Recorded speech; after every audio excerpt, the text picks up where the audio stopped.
అమరావతి రాజధాని ఆ రాజధాని నిర్మాణం ఎలా అవుతుంది ఏం జరుగుతుందో మనం చూస్తూ వచ్చాము మాట్లాడుకుంటూ వచ్చాము. అయితే ఇప్పుడు రాష్ట్ర ప్రభుత్వం ఒక నిర్ణయం తీసుకుంది. ఒక్కొక్క ఎకరాను 20 కోట్ల వరకు డిసైడ్ చేస్తూ అమరావతిలో ఏదైతే భూసేకరణ జరిగిందో ఆ భూసేకరణ జరిగినటువంటి పరిధిలో దాదాపు 4,000 ఎకరాలకు సంబంధించి అమ్మకానికి పెట్టింది. రియల్టర్లకు సంబంధించి కావచ్చు, మిగతా కార్పొరేట్లకు సంబంధించి దాన్ని అమ్మే ప్రయత్నం చేస్తూ దాని ద్వారా వచ్చినటువంటి 80,000 కోట్ల రూపాయలని ఇప్పుడు ఏవైతే లోన్లు తీసుకున్నారో రాజధాని కోసము దాన్ని ఆ లోన్లు కంప్లీట్ చేయడం కావచ్చు, లేదంటే డెవలప్మెంట్ కోసం యూజ్ చేస్తామని చెప్పేసి చెప్తున్నారు. మరి అమరావతిలో ఎకరం భూమి 20 కోట్లు పలికే పరిస్థితి ప్రస్తుతం ఉందా?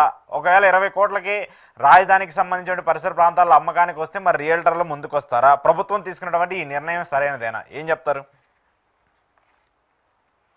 ఇప్పుడు ప్రభుత్వం అమరావతి రాజధాని విషయంలో పరస్పర విరుద్ధంగా ఆలోచిస్తూ ఉంది.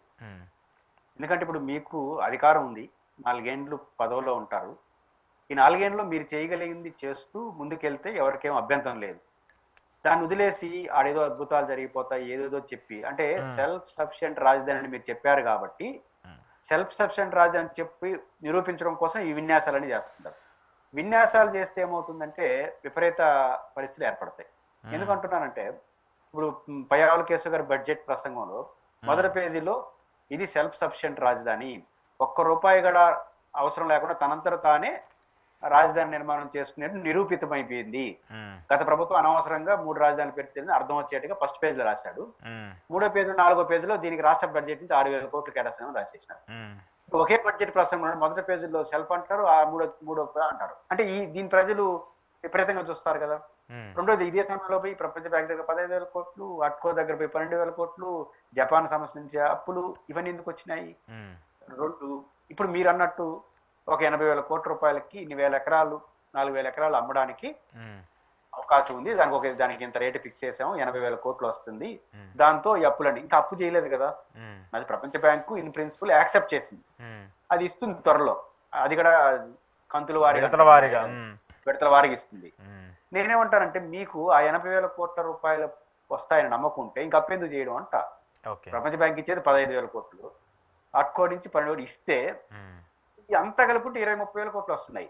80,000 కోట్ల రూపాయలు వస్తానని నమ్మకం మీకుంటే 20,000 కోట్లకు తంటాలు ఎందుకు అంట, కేంద్రంతో మాట్లాడుకోవడం, ప్రపంచంతో తిరగడం ఎందుకు అంట. ఇది వస్తుంది కదా, ఇది వచ్చినప్పుడు దానికి అప్పు చేయడం ఎందుకు, దీనికి కట్టడం ఎందుకు?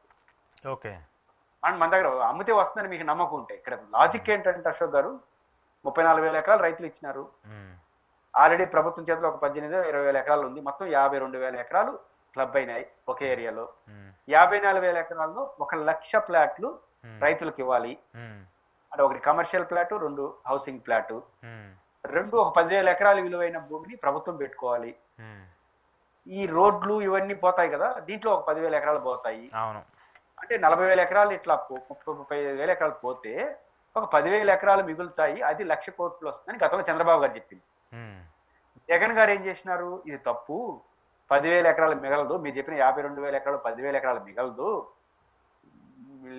మహా అంటే 2-3 వేల నుంచి 4,000 ఎకరాలు మిగిలితే ఎక్కువ అని. ఇప్పుడు జగన్ చెప్పింది కరెక్ట్ అని వీళ్ళు చెప్తున్నారు. 4,000 ఎకరాలు అమ్ముతారంటే అర్థం ఏంటి, అంతే మిగిలేదని. గతం జగన్ చెప్పింది ఎందుకని, జగన్ చెప్పింది కరెక్ట్, వీళ్ళు చెప్పినారని కాదు. మామూలుగా మీరు కూడా ఎక్కడైనా రియల్ ఎస్టేట్ వాళ్ళని అడిగితే ఒక ఎకరా 1,200 అంకణాలు, మా ఏరియాలో 1,200 అంకణాలు అనుకుంటే 800 అంకణాలకే ప్లాట్లు వస్తాయి, మిగతా 400 అంకణాలు రోడ్లో పోతాయి.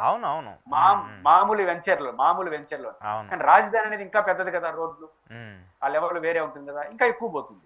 కాబట్టి ఇదొక పోతుంది. దాంతో పాటు కొండవీటి వాగు, గ్రావిటీ కెనాలు, తర్వాత పాలవాగు, ఇవన్నీ దాంట్లో ఉన్నాయి. దేంట్లో అమరావతి రాజధాని ఉంది. 52,000 ఎకరాలు ఇవి కూడా ఉన్నాయి. ఈ వరద నివారణ కోసం 6,000 కోట్లు నాకు అనౌన్స్మెంట్ లో. అంటే రిజర్వాయర్లు ఇవన్నీ పెడతారని కదా, ఇంకా ఎక్కువ భూమిని లాగేస్తుంది కదా అది. కాలువలు, రిజర్వ్ ఆ రిచ్చా చూసుకున్నప్పుడు 2,000 నుంచి 4,000 ఎకరాల పైన మిగలదు. అంటే జగన్ చెప్పి నిలిపేసింది కదా. వీళ్ళు 10,000 ఎకరాలు ఫస్ట్ అన్నారు, దబాయించినారు. జగన్ 4,000 ఎకరాల పైన మిగలదు అన్నాడు. ఇప్పుడు 4,000 ఎకరాలు అమ్ముతా ఉంటున్నారు. అంటే జగన్ చెప్పి 4,000 ఎకరాలు వస్తుంది. 4,000 ఎకరాలు అప్పుడేమన్నారు, 10,000 ఎకరాలు 1,00,000 కోట్లు. మరి 4,000 కోట్లు 80,000 కోట్లు ఎట్లా అవుతుంది, ఎట్లా అవుతుంది నాకు తెలియదు లెక్క. అంటే మనం ఇంకా 20 కోట్లు ఎకరాకి, 20,000 కోట్ల ఎకరాలు ఎవరు కొనాలి? 2 కొంటారు, మనలాంటి వాళ్ళు కొంటారు. మనలాంటి వాళ్ళు ఫ్లాట్లే కొంటారు, ఎకరాలు కొనేంత సీన్ మనకు ఉండదు. ప్రజలు కొనేది ఫ్లాట్లే. నెంబర్ 1. తర్వాత పారిశ్రామికలు కొనేది ఎకరాలు. ఉమ్, వాళ్ళకి మనం విశాఖపట్నంలో రూపాయికి ఇస్తామంటే 40 కోట్లు రోడ్డు కొంటాడా? ఇప్పుడు నా పాయింట్ ఏంటంటే విశాఖపట్నంలో ఆ, మీ గవర్నమెంటే విశాఖ లాంటి మెట్రోపాలిటన్ సిటీల్లో ఉమ్, ఋషికొండ, విశాఖ బీచ్ లాంటి ఒక ఆహ్లాదకరమైనటువంటి అందమైన ప్రధానంలో రూపాయికి ఎకరా ఇచ్చేసి, ఎకరాకు రూపాయి మొత్తానికి రూపాయి నాకు తెలియదు, ఎకరాకు ఎకరానికి రూపాయి రూపాయి. ఇచ్చి రూపాయి ఇచ్చి నేను అమరావతిలో ఏమి కానీ అమరావతిలో 4 కోట్ల ఎకరా 40 కోట్ల ఎకరాలంటే అంత పిచ్చోళ్ళ పారిశ్రామికలు ఊరికే ఏమంటారు?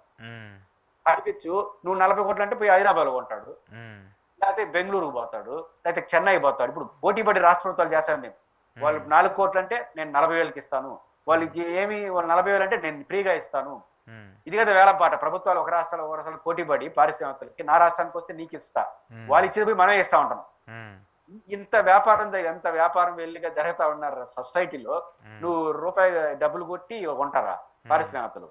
పైపెచ్చి ఆల్రెడీ పారిశ్రామికలు చంద్రబాబు గారిని అడిగినట్టుగా వాళ్ళే చెప్పినారు, ఏమని మళ్ళీ జగన్ వస్తున్న మా పరిస్థితి ఏందని. రావట్లేదు ఊరని మీరే చెప్పారు. రాని ప్రాంతానికి 40 కోట్ల రూపాయలు పెట్టి ఎకరా కొని ఇంత గొప్ప పారిశ్రామికలు ఉంటారా? ఎవరు కొనేదంటే మనలాంటి వాళ్ళు ఫ్లాట్లు వేస్తే కొంటాం. ఫ్లాట్లు వేస్తే ఎంత కొంటాం? మనం మనలాంటి వాళ్ళు పారిశ్రామికలు రాకుండా ఎవరు రాకుండా మనలాంటి వాళ్ళు ఏదో రూపాయి కూడబెట్టుకున్న వాళ్ళు బ్యాంకులో అప్పులు వేసి అవి కొంటాం. ఇవన్నీ జరగాలంటే ఫస్ట్ ఒక 20-30 వేల కోట్ల రూపాయలు కావాలిగా ఫ్లాట్లు డివిజన్ చేయాలంటే, రైతుకు 1,00,000 ఫ్లాట్లు ఇవ్వాలిగా.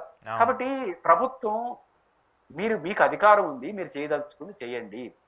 ఈ విన్యాసాలు ఎందుకు? 80,000 కోట్లు వచ్చేస్తే రాని. ఇప్పుడు కామన్ సెన్స్ ఉన్న 2 ప్రశ్నలు అయితే వస్తాయి సుబ్బారు. 80,000 కోట్లు వస్తాయని మీకు నమ్మకం ఉన్నప్పుడు ఇంక అప్పులు చేయడం ఎందుకు అంటాను. 80,000 కోట్లు నీకు వస్తాయన్నప్పుడు 15,000 కోట్లకు అప్పులకి ఎందుకు ప్రపంచ బ్యాంక్ దగ్గర పోవడం? 80,000 కోట్లు నీ చేతిలో ఉంటుంది కదా. 2, ఉల్సా లాంటి కంపెనీకో రూపాయికి విశాఖపట్నంలో స్థలం ఇస్తా, ఈ 40 కోట్లు ఇస్తా అంటే ఎవరు కొంటాడు? ఒకే రాష్ట్రంలో అడగరా, నాకు వద్దు సార్ విశాఖపట్నంలో నేను సార్ అయితే ఫ్రీగా ఇస్తున్నారు అనరా? సిసిఎల్ లాంటి కంపెనీ వాడు ఆడంతా కొని ఇటు కొంటాడా? కాబట్టి నేనంటుంది మీకు అవకాశం వచ్చింది, మీరు చేయదలుచుకుంది అడ్మినిస్ట్రేషన్ క్యాపిటల్ పెట్టుకుంటూ కంటిన్యూ చేసుకోండి. అది సెల్ఫ్ సఫిషియెంట్ అని నిరూపించడం కోసం ఈ ఉపన్యాసాలు, ఈ ప్రయోగాలు. ఈ ప్రయోగాలని మానేసి చేసుకుని ఇప్పుడు రాష్ట్రంలో చర్చ జరుగుతా ఉంది. మొత్తం అమరావతికేనా 1,00,000 కోట్లు పెట్టి కట్టారా అని చర్చ నడుస్తా ఉంది. కాబట్టి అట్లేమి లేదు, ఇట్లా అప్పు తెస్తాం, ఇట్లా 80,000 కోట్లు అమ్మేస్తాం, తీర్చేస్తాం అని చెప్పడం కోసం ఇవి చెప్పినట్టుగా నేనైతే అనుకుంటున్నా. 80,000 కోట్లు సరే అమ్మటం పక్కన పెడితే, ఆ 4,000 ఎకరాలు అమ్మడానికి రైతులు అనేది వాళ్ళ ముందు అంగీకరించారు కదా. వాళ్ళకి న్యాయం చేయకుండా ఏం చేయకుండా ఉన్నటువంటి భూమిని ఇలా అమ్ముకుంటూ పోతే మరి వాళ్ళకి ఇవ్వాల్సినటువంటి న్యాయం, వాళ్ళకి జరగాల్సినటువంటి పరిస్థితులు ఏంటి? దాదాపు 10 ఏళ్ళు పూర్తయిపోయింది. వాళ్ళ జేబులో ఉన్నటువంటి డబ్బులు లేకుండా ఏమి లేకుండా ఇవ్వాల్సినటువంటి వచ్చే ఆదాయం వచ్చేటువంటి భూములన్నింటినీ ప్రభుత్వానికి ఇచ్చేశారు. ఇంతవరకు న్యాయం జరగలేదు. వాళ్ళకి ఇస్తానని చెప్పేసి ప్లాట్లు ఇవ్వలేదు, కమర్షియల్ హౌసింగ్ ప్లాట్స్ ఇవ్వలేదు. వాళ్ళకి ఏడాదికి ఎంతో 50,000 60,000 ఇస్తున్నారు. అవి సరిగా ఒక్కో సంవత్సరం వస్తున్నాయి, ఒక్కో సంవత్సరం రావట్లేదు. మరి రైతులు ఇచ్చినటువంటి 33,000 ఎకరాలు ఇచ్చినటువంటి రైతులను వదిలేసి ఒక్కొక్క ఎకరం అమ్ముకుంటూ పోతారంటే ఎట్లా? అది రైతులు ఒప్పుకోవాలి కదా, ముందు వాళ్ళకి అన్యాయం జరుగుతుంది కదా. సిఆర్డిఏకి అమరావతి రైతులకు జరిగిన ఒప్పందం ఏంటో తెలుసా? మీరు 1 ఎకరా పొలం ఇస్తే 3 ప్లాట్లు ఇస్తాం, ఒకటి కమర్షియల్ ప్లాట్, 2 హౌసింగ్ ప్లాట్లు. ఇది 10 ఏళ్ల లోపు ఇస్తాం, 10 ఏళ్ల లోపు ఇచ్చేస్తాం. ఎంత లోపు ఇచ్చినా 10 ఏళ్ల పాటు ఎకరాకి 50,000 రూపాయలు కౌలు, ప్రతి సంవత్సరం 10% ఎన్హాన్స్ చేసుకుంటూ పోతాము 10 ఏళ్ల పాటు. ఇది ఒప్పందం. 10 ఏళ్ళు అయిపోయింది. సరే, ఒక మాట ఇలా అనొచ్చు, ఏమని? 5 ఏళ్ళు మా చేతిలో ఉంది, మళ్ళీ జగన్ 5 ఏళ్ళు వచ్చిన తర్వాత ఆపేసినాడు కాబట్టి ఈ ప్రాసెస్ పూర్తి కాలేదని మీరు అనొచ్చు. Well and good. ఈ 4 ఏళ్ళలో టార్గెట్ పెట్టుకోవాలి కదా మీరు. ఫస్ట్ ప్రయారిటీ ఏంటి? 52,000 ఎకరాలను డివిజన్ చేసేసి, ఇప్పుడు 4,000 ఎకరాలు అమ్మాలన్నా ఫస్ట్ డివిజన్ అయితే చేయాలి కదా. అవును.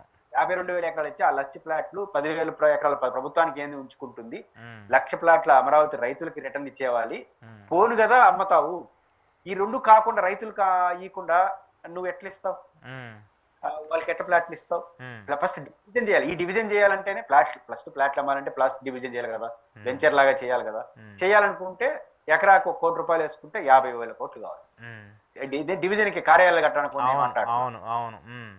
మామూలుగా మా తిరుపతి లాంటి వెంచర్లు వేసే చోట దాంట్లో సగం అవుతా ఉంది. ఆ లెక్కేసుకున్న 25,000 కోట్లు కావాలి కేవలం డివిజన్. ఆ 25,000 కోట్లు కావాలి. ఇక్కడ మీరు వేసిన నిన్న శంకుస్థాపన చేసిన దానికి 46,000 కోట్ల రూపాయల పనులకి శంకుస్థాపన చేసేసినారు. మళ్ళీ ఈ 25,000 కోట్లు 60-70 కోట్లు ఎక్కడి నుంచి తెస్తారు? కాబట్టి ఫస్ట్ రైతులకి ప్లాట్లు ఇచ్చేవాలి. ప్లాట్లు ఇస్తే వాళ్ళకి న్యాయం చేసినట్టు అవుతుంది. మరియు ప్లాట్లు ఇస్తేనే నువ్వు కొత్తగా అమ్ముకోవడానికి అవకాశం ఉంటుంది. కాబట్టి అలా చేయకుండా ఇవన్నీ చేస్తున్నారంటే అది అన్నెసరీ కాంప్లికేషన్కి వస్తుంది.